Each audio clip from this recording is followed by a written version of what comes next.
দেখো রাতের বেলা এখন মেয়েকে পড়তে বসিয়েছি, কারণ হচ্ছে গিয়ে ওর তো এক্সাম আছে। ওর হচ্ছে গিয়ে তোমার এরপর কি পরীক্ষা পড়াশোনা?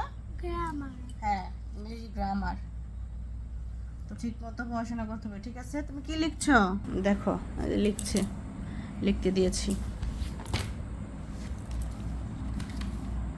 Mrs Mehra is working on the computer. লিখো লিখো লিখো। তারপরটা কি লিখেছো দেখি? Mr Abdul is driving the car. Ali and Rajoy are making a cake. তারপরটা কি? এটা কি? Tina and Sonu are dash a dash. কি হবে? বল কিনেছেন ক্যাস্টর।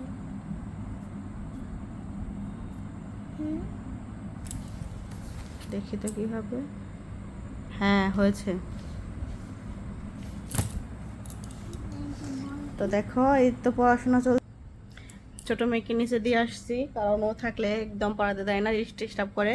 কি করে, এই কাই কলম নিয়ে যায়, ওই যে ওর কাছ থেকে এই শিট নিয়ে যাবে। এই জন্য ভাবছি একটু নিচে রেখে আর পড়াটা একটু কমপ্লিট করে দেই খুব তাড়াতাড়ি, কারণ আবার ওকে এনে খাওয়াতে হবে, ঘুম পাড়িয়ে দিতে হবে।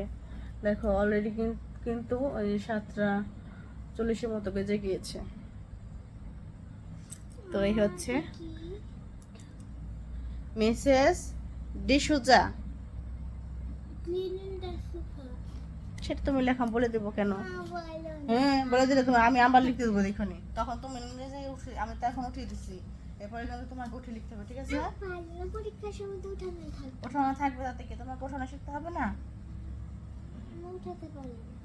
তো চলো এখন ওকে পড়াগুলো কমপ্লিট করাই, পরে আবার তোমাদের সাথে কথা হবে। দেখো মাথায় তেল দিলাম আজকে, অনেক দিন, মনে হয় 1 মাস যাবত মাথায় তেল দিতে মানে দিইনি।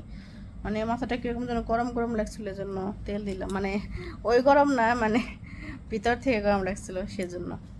তো এখন রাখছি, চলো।